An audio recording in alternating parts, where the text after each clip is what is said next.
ஒன்று சாமுவேல் 30ஆம் அதிகாரம்.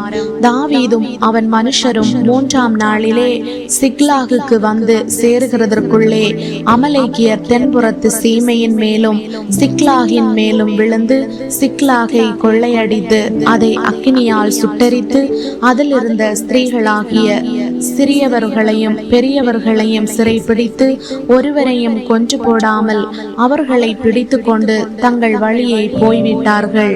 தாவீதும் அவன் மனுஷரும் அந்த பட்டணத்திற்கு வந்தபோது இதோ அது அக்கினியினால் சுட்டரிக்கப்பட்டது என்றும் தங்கள் மனைவிகளும் தங்கள் குமாரரும் தங்கள் குமாரத்திகளும் சிறைப்பிடித்து கொண்டு போகப்பட்டார்கள் என்றும் கண்டார்கள். அப்பொழுது தாவீதும் அவனோடு இருந்த ஜனங்களும் அழுகிறதற்கு தங்களில் பலன் இல்லாமல் போகும் மட்டும் சத்தமிட்டு அழுதார்கள். தாவீதின் 2 மனைவிகளாகிய இஸ்ரேல் ஊராளான அகினோவாமும் கர்மேல் ஊராளான நாபாலின் மனைவியாயிருந்த அபிகாயிலும் சிறைப்பிடித்து கொண்டு போகப்பட்டார்கள். தாவீது மிகவும் நெருக்கப்பட்டான். சகல ஜனங்களும் தங்கள் குமாரர் குமாரத்திகளின் நிமித்தம் மனக்லேசமானதினால் அவனை கல்லறிய வேண்டும் என்று சொல்லிக் கொண்டார்கள். தாவீது தன் தேவனாகிய கர்த்தருக்குள்ளே தன்னை திடப்படுத்தி கொண்டான். தாவீது அமலேக்கின் குமாரனாகிய அபியத்தார் என்னும் ஆசாரியனை நோக்கி ஏபோத்தை என்னிடத்தில் கொண்டு வா என்றான். அபியத்தார் ஏபோத்தை தாவீதினிடத்தில் கொண்டு வந்தான். தாவீது கர்த்தரை நோக்கி, நான் அந்த தண்டை பின்தொடர வேண்டுமா, அதை பிடிப்பேனா என்று கேட்டான். அதற்கு அவர், அதை பின்தொடர், அதை நீ பிடித்து சகலத்தையும் திருப்பிக் கொள்வாய் என்றார். அப்பொழுது தாவீதும் அவனோடு இருந்த 600 பேரும் போனார்கள். அவர்கள் பேசோர் ஆற்றண்டைக்கு வந்தபோது அங்கே சிலர் நின்று போனார்கள். தாவீதோ 400 பேரோடும் கூட தொடர்ந்து போனான். 200 பேர் விடாய்த்து போனபடியினால் பேசோர் ஆற்றை கடக்க மாட்டாமல் நின்று போனார்கள். ஒரு எகிப்தியனை வெளியில் அவர்கள் கண்டு அவனை தாவீதினிடத்தில் கொண்டு வந்து புசிக்க அவனுக்கு அப்பமும் குடிக்க தண்ணீரும் கொடுத்து அத்திப்பழ அடையின் ஒரு துண்டையும் பச்சலான 2 திராட்சைப்பழ குலைகளையும் அவனுக்கு கொடுத்தார்கள். அதை அவன் சாப்பிட்ட பின்பு அவனுடைய உயிர் திரும்ப அவனுக்குள் வந்தது. அவன் ராப்பகல் 3 நாளாய் அப்பம் சாப்பிடாமலும் தண்ணீர் குடியாமலும் இருந்தான். தாவீது அவனை நோக்கி, நீ யாருடையவன், நீ எவ்விடத்தான் என்று கேட்டதற்கு அவன், நான் ஒரு அமலேக்கியனுடைய வேலைக்காரனாகிய எகிப்து தேசத்து பிள்ளையாண்டான். 3 நாளைக்கு முன் நான் வியாதிப்பட்ட போது என் எஜமான் என்னை கைவிட்டான். நாங்கள் கிரேத்தியருடைய தென்புறத்தின் மேலும் யூதாவுக்கு அடுத்த எல்லையின் மேலும் காலேபுடைய தென்புறத்தின் மேலும் படையெடுத்து போய் சிக்லாகை அக்கினியினால் சுட்டரித்து போட்டோம் என்றான்.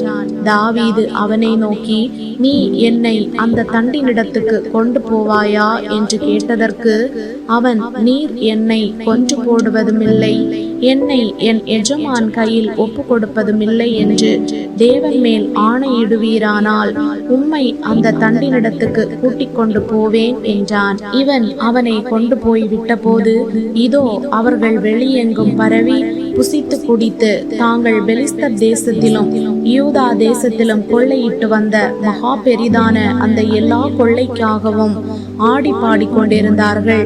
அவர்களை தாவீது அன்று சாயங்காலம் தொடங்கி மறுநாள் சாயங்காலம் மட்டும் முறிய அடித்தான். ஒட்டகங்கள் மேல் ஏறி ஓடிப்போன 400 வாலிபர் தவிர அவர்களில் வேறொருவரும் தப்பவில்லை. அமலேக்கியர் பிடித்து கொண்டு போன எல்லாவற்றையும் தன்னுடைய 2 மனைவிகளையும் தாவீது விடுவித்தான். அவர்கள் கொள்ளையாடி கொண்டு போன எல்லாவற்றிலும் சிறியதிலும் பெரியதிலும் குமாரரிலும் குமாரத்திகளிலும் ஒன்றும் குறைபடாமல் எல்லாவற்றையும் தாவீது திருப்பிக் கொண்டான். எல்லா ஆடு மாடுகளையும் தாவீது பிடித்து கொண்டான்.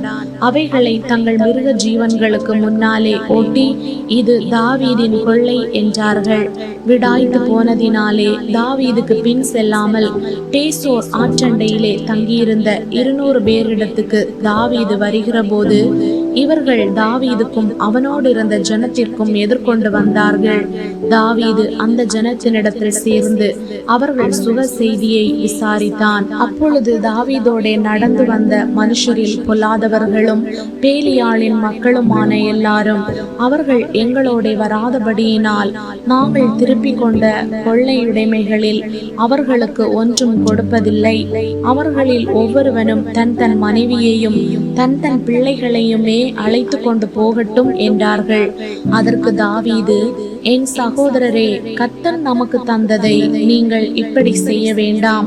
கர்த்தர் நம்மை காப்பாற்றி நமக்கு விரோதமாய் வந்திருந்த அந்த தண்டை நம்முடைய கையில் ஒப்பு கொடுத்தார். இந்த காரியத்தில் உங்கள் சொற்கேட்க யார் சம்மதிப்பான்? யுத்தத்திற்கு போனவர்களின் பங்கு எவ்வளவோ அவ்வளவு ரஸ்துக்கள் அண்டையில் இருந்தவர்களுக்கும் பங்கு வீதம் கிடைக்க வேண்டும். சரி பங்காக பங்கிடுவார்களாக என்றான். அப்படியே அந்நாள் முதற்கொண்டு நடந்து வருகிறது. அதை இஸ்ரவேலிலே இந்நாள் வரைக்கும் இருக்கும் கட்டளையும் பிரமாணமுமாக ஏற்படுத்தினான். தாவீது சிக்லாகுக்கு வந்தபோது அவன் கொள்ளையாடினவைகளிலே தன் சிநேகிதராகிய யூதாவின் மூப்பருக்கு சிலவற்றை அனுப்பி, இதோ கர்த்தருடைய சத்துருக்களின் கொள்ளையில் உங்களுக்கு உண்டாயிருக்கும் ஆசீர்வாத பாகம் என்று சொல்ல சொன்னான். யார் யாருக்கு அனுப்பினான் என்றால், பெத்தேலில் இருக்கிறவர்களுக்கும் தெற்கான ராமோத்தில் இருக்கிறவர்களுக்கும் யாத்தீரில் இருக்கிறவர்களுக்கும் ஆரோவேரில் இருக்கிறவர்களுக்கும் சிப்மோத்தில் இருக்கிறவர்களுக்கும் எஸ்தேமோகாவில் இருக்கிறவர்களுக்கும் ராக்காலில் இருக்கிறவர்களுக்கும் எராமியேலியரின் பட்டணங்களில் இருக்கிறவர்களுக்கும் கேனியரின் பட்டணங்களில் இருக்கிறவர்களுக்கும் ஒர்மாவில் இருக்கிறவர்களுக்கும் கொராசானில் இருக்கிறவர்களுக்கும் ஆற்றாகில் இருக்கிறவர்களுக்கும் எப்ரோனில் இருக்கிறவர்களுக்கும் தாவீதும் அவன் மனுஷரும் நடமாடின எல்லா இடங்களில் இருக்கிறவர்களுக்கும் அனுப்பினான்.